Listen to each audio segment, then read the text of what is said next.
Sudhi. Hare Krishna, dear devotees. Thank you for joining. After a long time, we've got together again.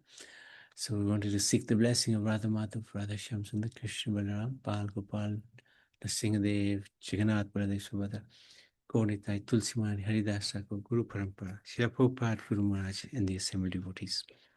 So today is also Ekadashi, so we seek her blessings as well.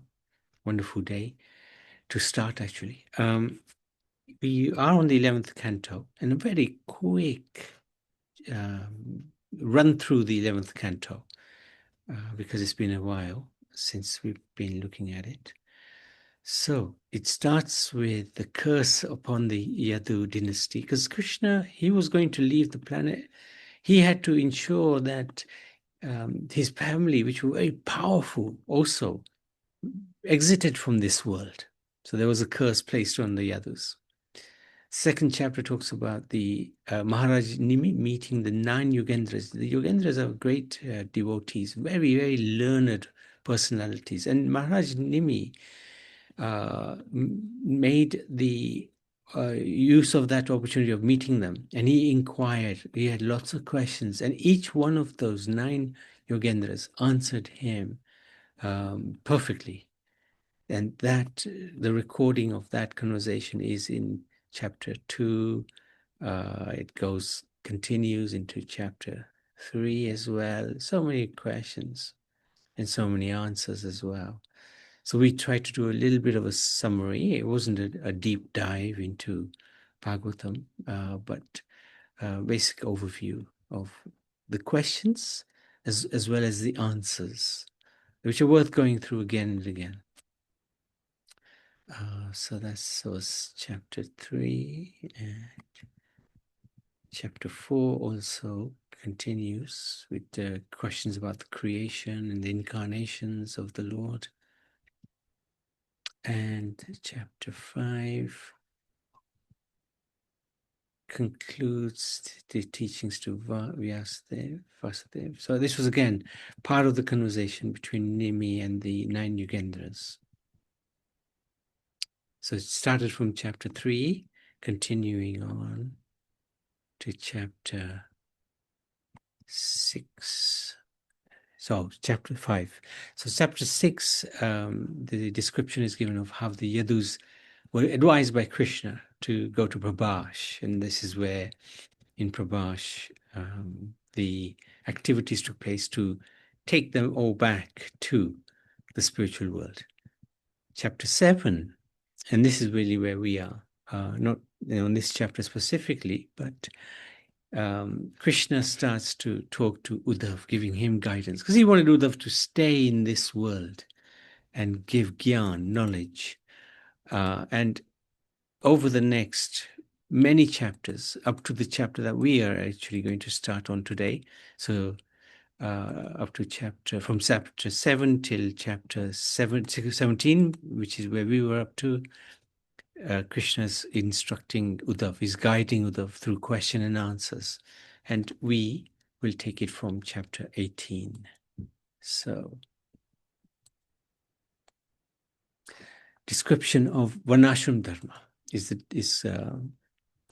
title of the chapter. As related in this chapter, Lord Shri Krishna explains to Uddhav the duties of Vanaprastha and Sannyas orders and the religious practices proper to each of these levels of advancement. So, Vanaprastha first. One who is taking to the Vanaprastha stage of life should leave his wife at home in the care of his sons, or take her along to the forest with a peaceful mind, spend the third quarter of his life in the forest. He should accept as his food whatever bulbs, fruits, roots, and so on that grow in the forest, taking sometimes grains cooked by fire and sometimes fruits ripened by time. Furthermore, he should take as his garments tree bark, grass, leaves, or the skin of the deer. It is prescribed that he should perform austerities by not cutting his hair, beard, or nails. He should bathe 3 times daily in cold water and sleep upon the ground. Wow. Further austerities. During the hot season, he should stand beneath the fearsome heat of the sun with fires blazing on four sides. During the rainy season, he should stand in the midst of downpour of rain. And during the cold season, winter, he should submerge himself in water up to the neck. He should not clean his teeth to store food he has collected at one time, to eat at another time. He should not do that. And he should not worship the Lord with flesh of animals. This is pretty austere. And practically speaking, in this age of Kali Yuga, not really possible or practical to engage in this kind of life. Perhaps it could be argued that it's better to try to spread the message of Sanatana Dharma, the glories of the Lord, whilst living in society, because otherwise one can just cause disturbance in the forest, trying to live a life of the Vanaprasthi. The Vanaprastha should perform the Agnihotra Dash and Paurmasha sacrifices as he did while in the Grihastha ashram. He should also perform the vows and sacrifice of Chaturmasya, accepting only the bare necessities of life. Through severe penance, he goes to Mahalok planet. If a Vanaprasthi understanding that even promotion to Brahmlok is a miserable condition, develops complete detachment from all possible results of fruitive activities, then he may take the sannyas order of life. So then Krishna moves on to sannyas. So even if one follows Vanaprastha rules perfectly, the highest one can go to is Mahalok planet, which is still within this material world, and it's below Brahmlok. It's the place where yogis do live. And of course, from that planet, it may be very possible to go back to the spiritual world. But there's no guarantee. And as far as I understand, the percentage of the sages who actually go from the heavenly planets, or the planets which are higher than the heavenly planets, back to the spiritual world is very low, because Maya is so strong. So even after performing all of the austerity, if one cannot reach the spiritual world, then what is the point? Rather than, if we can try to perform devotional service whilst not becoming very uncomfortable in our position, to life, then that may be a good alternative. Sannyas, the fourth quarter of life, is meant for sannyas. Wishes for material elevation are due to desire for fruits of material activity. When one recognizes that endeavors to achieve residence on the higher planets ultimately award only suffering, then it is enjoined that one should take to sannyas in a spirit of renunciation. The process of accepting sannyas involves worshipping the Lord with sacrifice, giving up all one's possession in charity. So sannyas does not mean getting adoration or getting position or prestige. Often we see people do take sannyas to obtain these things, but that's the wrong mood. The mood of the sannyas has to be one of renunciation in the service of the Lord. Thinking that sannyasi is going to surpass the demigods, they create stumbling blocks on his path by appearing before him in the shape of his former wife or other woman, etc. So the demigods, they become a little bit envious because their positions can potentially be threatened. So they bring temptations. Whoever is wearing orange generally gets a lot of temptations put their way by Maya. For a sannyasi, association with women, or even the sight of women, is more undesirable than taking poison.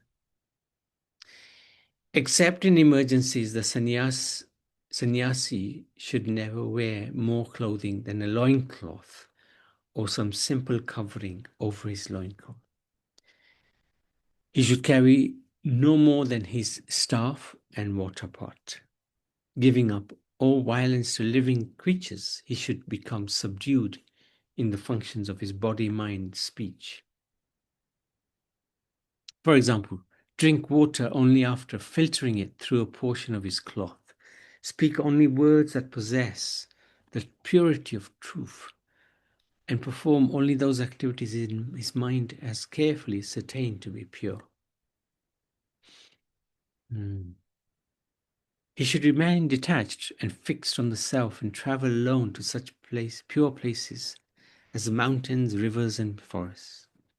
Thus engaged, he should remember the Supreme Lord and dwell in a place that is fearless and not heavily populated.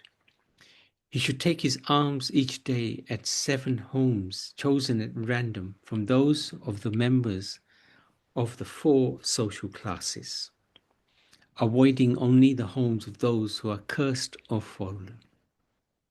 Taking the food gathered through begging, one should leave the populated areas and go to a reservoir water in a secluded place.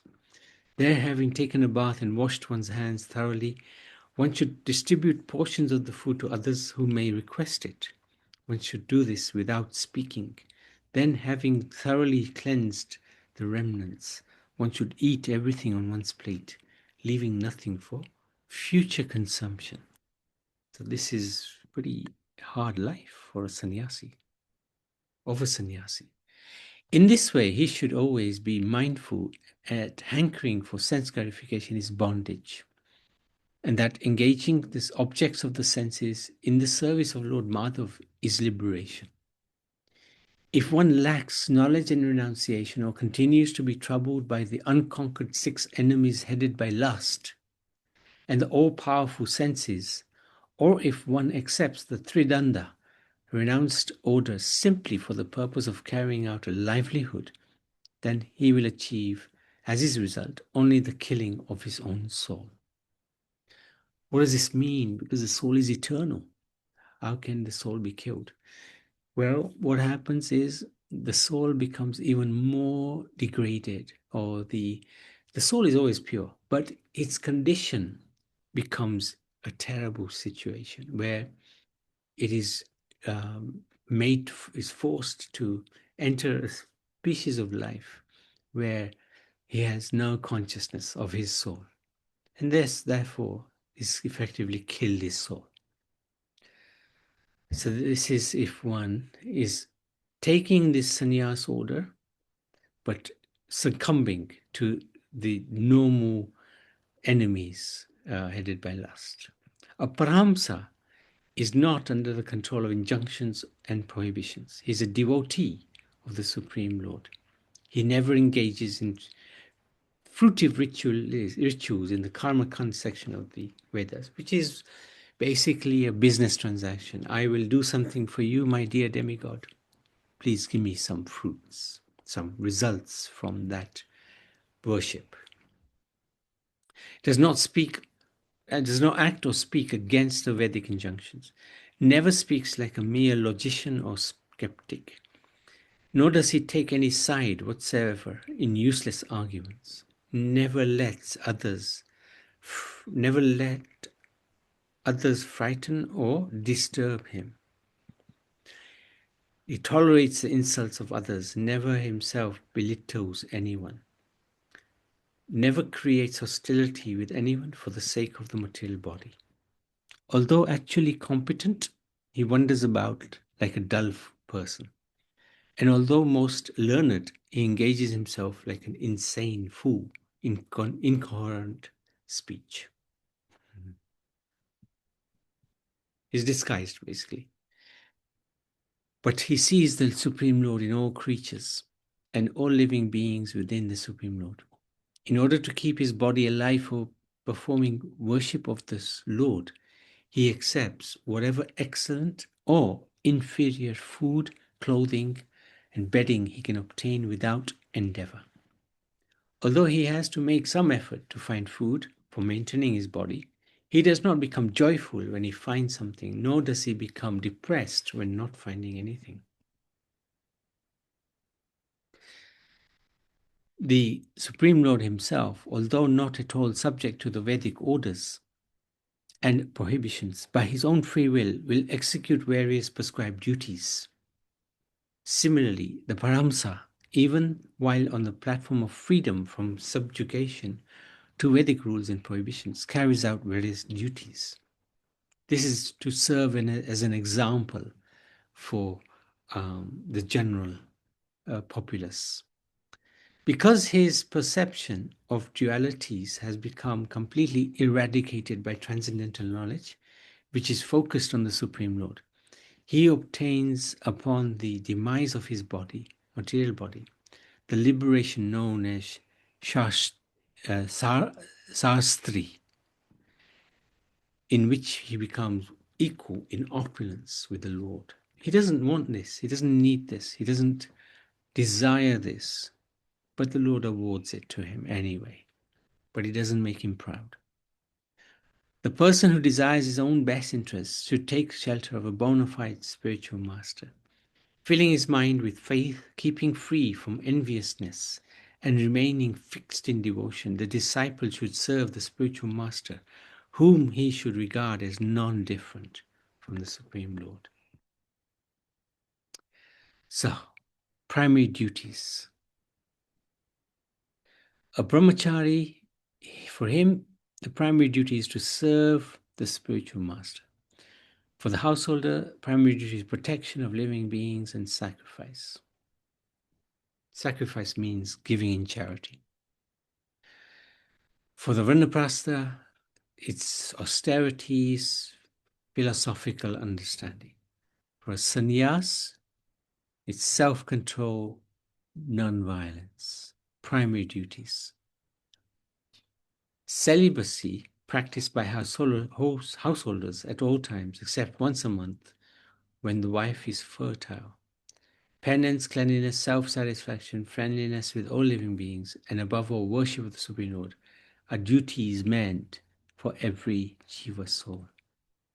So this is something which is universal.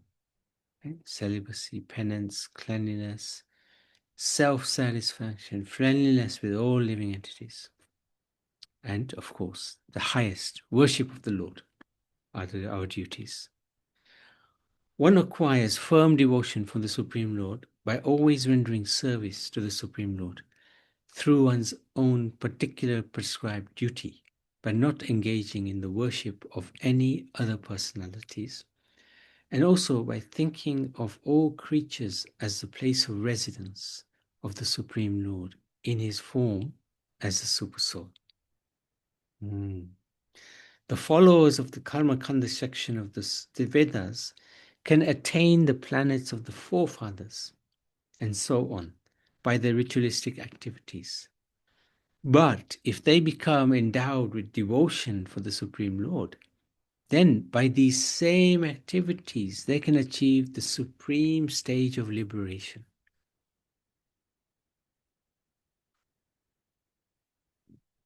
It's like when we are eating something, but it's not offered to God.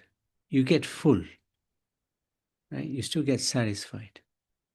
But if we eat prasad, which has been offered to the Lord, not only do we become satisfied, the body at least, but also we are heading towards the spiritual world. Same activity, just a different result. Those who are followers of Varnashram system accept religious principles according to authorized traditions of proper conduct.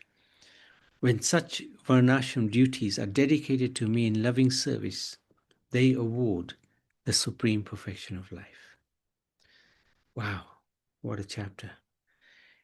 Chapter gives us information about Vanaprastha and Sannyas, how it is very austere, and in this age of Kali Yuga, difficult to practice. However, the Lord also gives guidance how we can live our lives in a way which is not so austere that we forget our purpose in existence, because it's so austere we can't actually achieve anything. However, we can still practice the principles of bhakti yoga in this age of Kali Yuga, in whatever ashram we are in, and obtain the highest benefit. This is one of the advantages of Kali Yuga. This is one of the reasons why demigods line up to take birth in Kali Yuga, because the expectations, the standards of renunciation are not so high. So one can live a comfortable life, but at the same time push himself to do as much bhakti as possible. And that will really help us attain the highest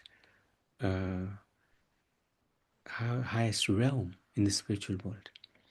Any questions or any comments, please? Hare Krishna, Prabhuji. Hare Krishna. Yes, Hare Krishna. just one thought rather. Sure. When you are a sannyasi, you are, from what the description is here, it looks like that you are in the process of only for thinking, doing everything to please the Lord for yourself. There's no sort of like a communication with other people who are less fortunate that sannyasi can give his message or inspire others. What we see now is that, like our sannyasi here, we are traveling, they travel everywhere, they give their knowledge, they give everything to the mass population. But from this, it looks like that you have to keep to yourself and do what is best for yourself. True, but there are four different levels of sannyas.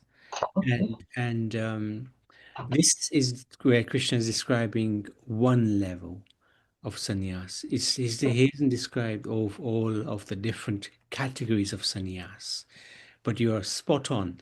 The sannyasi that we see, especially in the Hare Krishna movement, and in the Swaminarayan sect as well, we see them traveling and we see them spreading the glories of the holy name. So that is very, very important. But the thing is, which I think we have to bear in mind, is we don't have to be a sannyasi in order to travel and share God, Krishna consciousness. In fact, I would even say it's a disadvantage, because you're setting yourself up for Maya to really attack you. Because sannyas is a stage which even Srila Vyasadeva in the Bhagavad Puran, he says, in the age of Kali Yuga, it's not something that you can take up. So Prabhupada, of course, and his spiritual master Bhaktisiddhanta Saraswati started this tradition of giving sannyas to his disciples in the desire that they would go and spread the holy name. And I think Bhaktisiddhanta Saraswati Thakur's sannyasis more or less stayed intact and true to the rules of sannyas. But then after that, we see, especially when the sannyasis are from the West, it becomes very, very hard for them to maintain, that simplicity, purity, sincerity, because there's so much honor given to them. And that honor, what it will do, effectively, it corrupts that mind. You cannot stay simple when you're given so much glorious glory. You're given so much very tasteful prasad, nice opulent residence. It's very, very risky. And one who takes sannyas and then he gives it up is in a very dangerous position.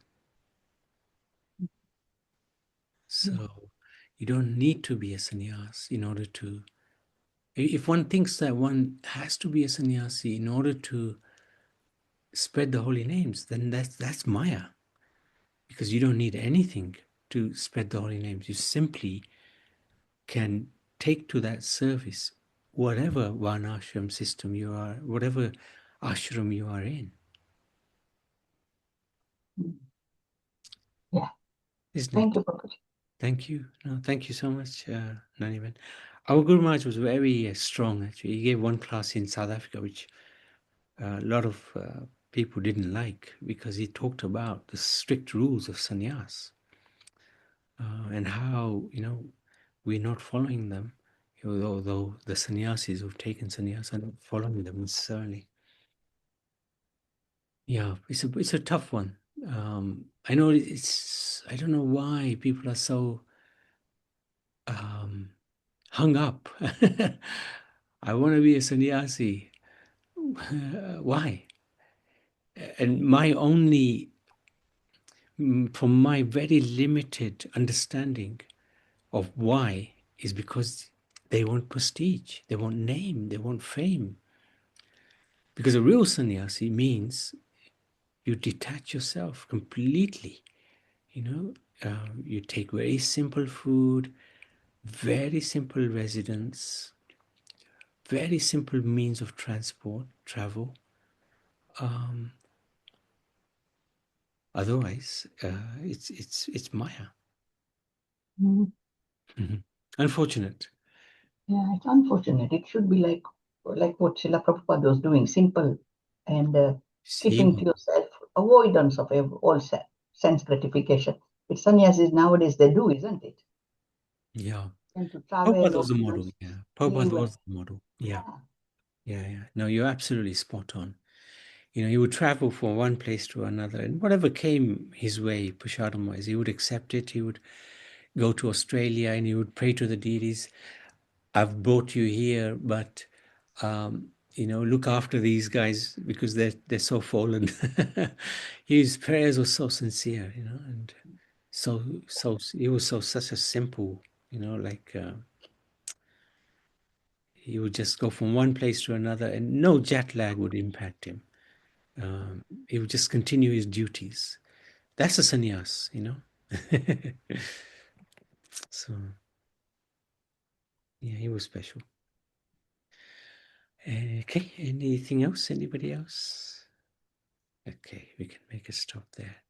Srimad Bhagavad Puran ki jai. Okay.